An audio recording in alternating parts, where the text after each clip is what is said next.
semuanya, perkenalkan kami dari kelompok 3 mata kuliah pembandingan administrasi publik. Sebelumnya, kenalin aku Ulia Juanda Esa Hasanah dengan NIM akhir 07 dan rekan-rekan saya. Aku Java Aksan Sayangrat, NIM akhir 01. Saya Nada Yuma Pradwi dengan akhiran NIM 26. Aku Natalia Segrasi dengan akhiran NIM 191. Selamat menyaksikan. Halo teman-teman, tahu nggak sih kalau Kanada dan Indonesia punya banyak perbedaan dalam hal pemerintahan dan administrasi publik?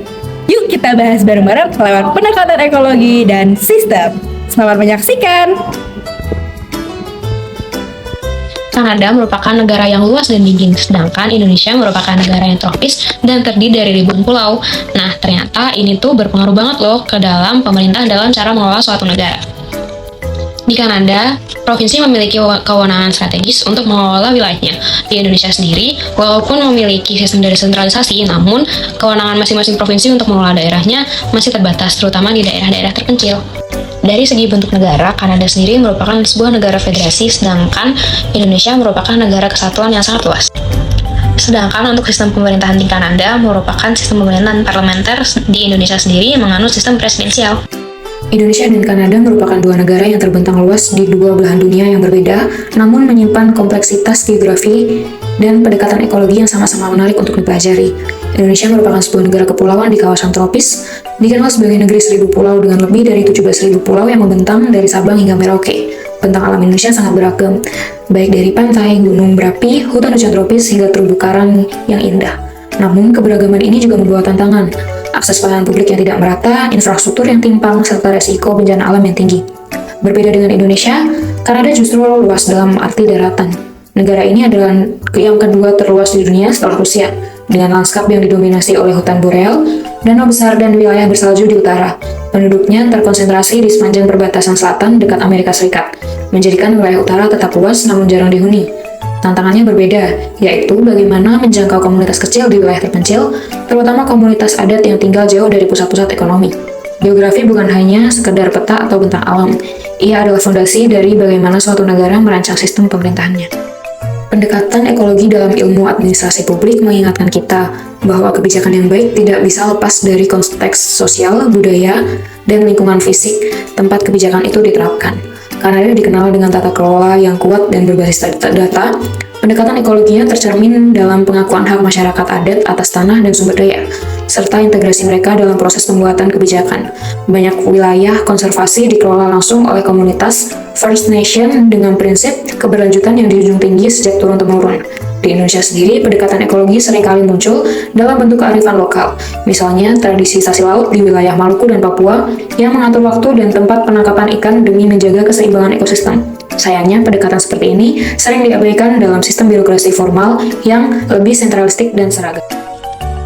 Melalui pendekatan ekologi, kita dapat melihat bahwa lingkungan sosial dan pengaruh nilai sosial budaya itu sangat mempengaruhi dalam sistem pemerintahan birokrasi.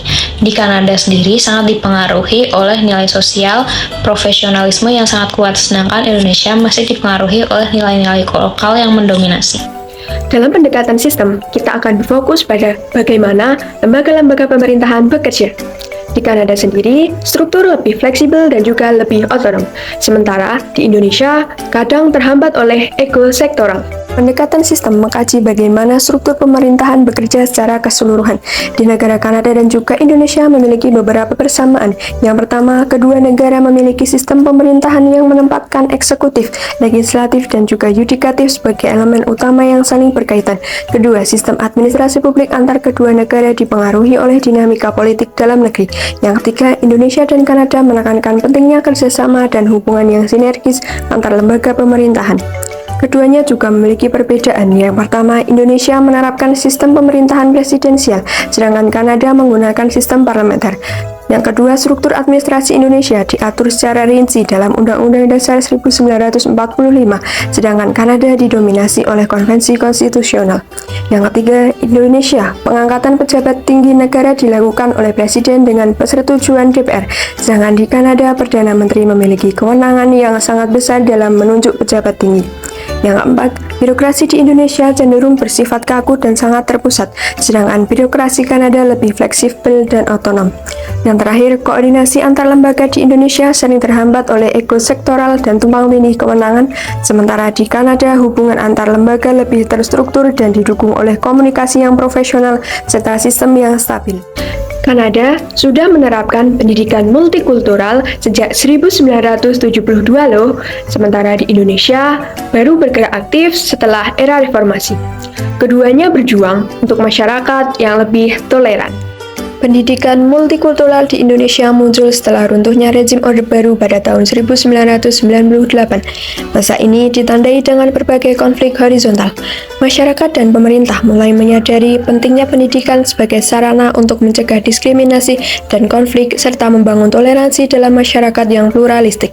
Pendidikan multikultural di Indonesia kemudian berkembang sebagai strategi untuk memperkuat integrasi bangsa, menumbuhkan sikap saling menghargai, serta menciptakan sistem pendidikan yang demokratis dan non-diskriminatif. Sedangkan pendidikan multikultural di Kanada sudah dirintis sejak tahun 1972 dengan didirikannya Direktorat Multikulturalisme di bawah Departemen Luar Negeri.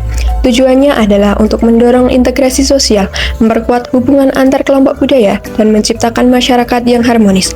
Pada tahun 1988, Kanada mengesahkan Canadian Multiculturalism Act yang secara hukum menjamin pelestarian budaya, memperkuat toleransi antar kelompok, dan memberikan kesempatan pendidikan yang setara bagi semua warga tanpa diskriminasi. Kanada bisa jadi inspirasi, tapi nggak semuanya cocok untuk ditiru mentah-mentah. Kita harus sesuaikan dengan kondisi lokal dan budaya kita sendiri. Kalau kita lihat implementasi di lapangan, pendidikan multikultural di Kanada dan Indonesia berjalan dengan pendekatan yang sangat berbeda. Di Indonesia, penerapan nilai-nilai multikultural di sekolah sangat tergantung pada inisiatif guru. Karena belum ada kurikulum yang eksplisit, banyak guru mengintegrasikan nilai toleransi hanya sebagai sisipan di mata pelajaran. Akibatnya, penerapannya belum merata. Di sisi lain, Kanada sudah menerapkan pendekatan yang jauh lebih terstruktur. Di provinsi seperti Ontario, sekolah diwajibkan menyusun materi pembelajaran yang sensitif terhadap budaya. Bahkan, pelibatan orang tua dan komunitas lokal menjadi bagian penting dari kurikulum multikultural. Perbedaannya jelas, Kanada menjadikan keberagaman sebagai kebijakan sistemik, sedangkan Indonesia masih bertumbuh pada individu pendidik. Di Kanada, kurikulum disesuaikan dengan latar belakang budaya siswa, sedangkan di Indonesia itu tergantung kreativitas guru. Tapi Indonesia punya potensi besar karena kekayaan budayanya. Lalu, apa sih best practice dari Kanada yang bisa jadi inspirasi buat Indonesia? Pertama, tentu saja Canadian Multiculturalism Act tahun 1988. Undang-undang ini memberikan landasan hukum yang kuat untuk pendidikan multikultural. Lalu, ada pelatihan guru secara rutin, serta kurikulum yang fleksibel di setiap provinsi agar sesuai dengan konteks lokal. Sementara itu, tantangan terbesar Indonesia adalah keterbatasan kebijakan eksplisit, belum meratanya pelatihan guru, dan minimnya dukungan institusional. Tapi, jangan salah, Indonesia mempunyai potensi luar biasa. Kekayaan budaya lokal kita bisa jadi kekuatan, asal dikelola dengan strategi yang tepat. Jadi, bukan soal meniru Kanada, tapi bagaimana kita bisa mengadopsi prinsip-prinsip baik dan menyesuaikannya dengan karakter di Indonesia. Intinya, baik Indonesia maupun Kanada punya komitmen membangun sistem publik yang lebih baik. Yuk kita dukung terus birokrasi yang inklusif, adil, dan adaptif untuk semua. Terima kasih sudah menyaksikan, semoga bermanfaat.